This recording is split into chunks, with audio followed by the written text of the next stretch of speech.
back here on TV18. Thanks for being with us. This segment is brought to you by the Granby Chamber, the heart of something grand. Find out all the things about Granby at granbychamber.com, including some farmers markets that are coming up on some Fridays throughout the summer. So some fun things that you can learn about at granbychamber.com. So Andy's joining me talking county commissioner stuff. Tell me how you got involved in politics. Oh, I was a political editor for the Winter Park Manifest, a newspaper that was in Winter Park from the late 70s till the early 90s. Great newspaper. Jim Davidson was the founder, and later I worked for Jim at first, and then later went to work for my Aunt Virginia Cornell, who wrote Doc Susie. Oh, okay. So I ended up working for an English professor who the major problem there was it was before word processing and spell check. So you actually had to know things. Well, I'm the world's worst speller, and so she used to ding me 25 cents for every misspelled word in my copy. Oh, my God. So that cut into my paycheck quite a bit. So, right. But no, she was a great lady, and I did Cops and Robbers and did the political beat for Grand County, sat through commissioner meetings for 7 years, and kind of piqued my interest and gave me a pretty good background, I think. But for sure. Cops and Robbers was fun. I'll do one quick story from there. Yes, please. I was just going to ask. So Adolph's in Old Town, rugby festival. Okay, so next morning one of the rugby players is missing. His buddies are going, I wonder what happened to that guy last night at the bar. He never made it back to the hotel over across the street at what was then the High Country Inn. It's now, I think, the Winter Park Mountain Lodge. So anyway, about that time, a phone call comes in. No cell phones in those days, of course. And the phone call comes in and says, guys, I don't know where the hell I am, but I had to go through a long, dark underpass to get there. He had gone through the Moffat Tunnel thinking it was an underpass to the old High Country Inn. So all the way 6 miles through the tunnel and ended up over in Rollinsville. Oh my gosh! He says, guys, I really don't know where I am, but you're going to have to come get me because I'm not going back in there again. So, but a couple trains came by, and that tunnel's tight. You got to lay up against the side of the tunnel as the train comes through. Wouldn't that be your first sign that you are in maybe the wrong in the wrong spot? But you spot? keep thinking there's an end to this tunnel, you know. Anyway. Where were you? So you had heard that story? Did you know? I wrote it up. It was a police report. Yep. No, this is the kind of thing you found down in the old courthouse in the sheriff's office, and with Huck Henderson, and he'd pull out all the reports, and I'd sit there with my little typewriter and type them out for copies. So there were a lot of great stories, for sure. I bet. How long did you do that?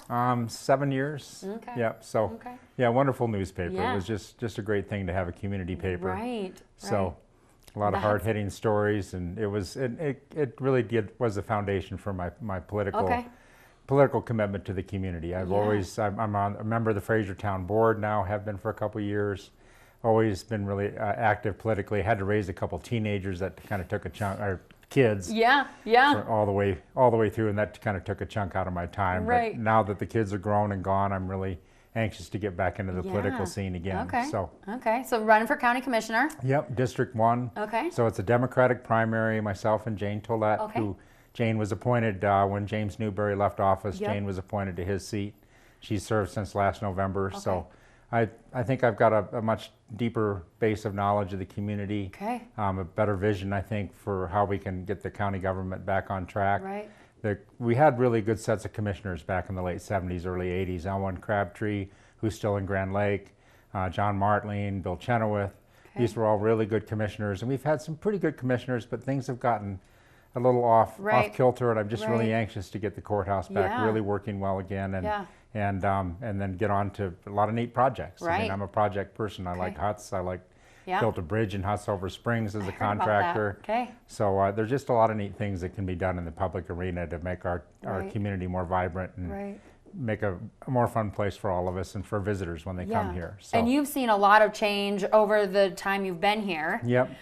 So excited to continue that growth, and what does that look like for what you're thinking about? And you know, my record is that I've always been in favor of growth, but I've been in favor of growth as long as it allows us to stay here at a fairly reasonable price. Yes, good. In other words, doesn't have a huge tax impact. And as long as it doesn't degrade our quality of life. I mean, none of us want to become another.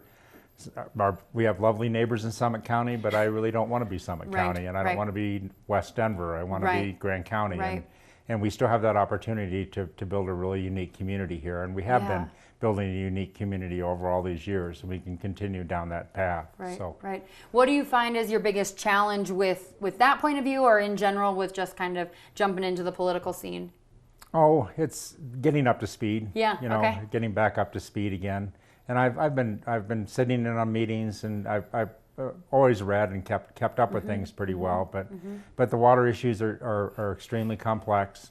I think that we've made a lot of deals for water in the last few years that have been pretty good deals. But it's time to step back and really take a hard look at what little water we have left in our streams and what little water we have left for community development, and make sure that we proceed down a really smart path. Yeah, that we're staying active with what has happened and moving forward with those. Yeah, absolutely. Yeah. Tell me your thoughts on the new transportation system. I helped, as a member of the Fraser Town Board, I was supportive of that. I did push for 2% instead of 1% tax. I think that would have probably been a little better move, but I also understand that we all have to be able to afford groceries. Right. Safeway we actually are looking at a program where people might be able to get rebates on their sales tax if they can prove an income need. So we've looked at that. I think we'll hopefully push ahead with that. So I understand the impact of higher sales tax, but I've always been in favor of taxes that the visitors have to pay. Right. So the visitors can help pay for the impact of taking a community of just a few thousand up to 15,000 on weekends. Right. It's tough to build that kind of infrastructure. Right. And then with the tax and with them using the public transportation system, it all kind of just circles well. But in the end, the public transportation system will help keep our quality of life. Get cars off the road, help get our air quality back to where it should be. Right. And I hope we can, the train is a really exciting possibility. Yes. So getting that ski train back, but I think growing it. When I was a kid up here, we had 3 passenger trains a day. Wow. We had the California Zephyr, we had the Yampa Valley Mail that went to Steamboat, and the milk train, we called it, the Pullman. It came up, and when you wanted something from Denver, you called up Denver and had it shipped up on the train. That's cool. And now with less coal traffic coming out of Craig, as that winds down, we can begin to hopefully get more space on the rails for passenger trains. Cool. So, we're going to take a quick break, but I love the trains talk. I think that's great. Andy Miller, County Commissioner candidate, is joining us. We'll be back here on TV 18. Thanks for hanging out.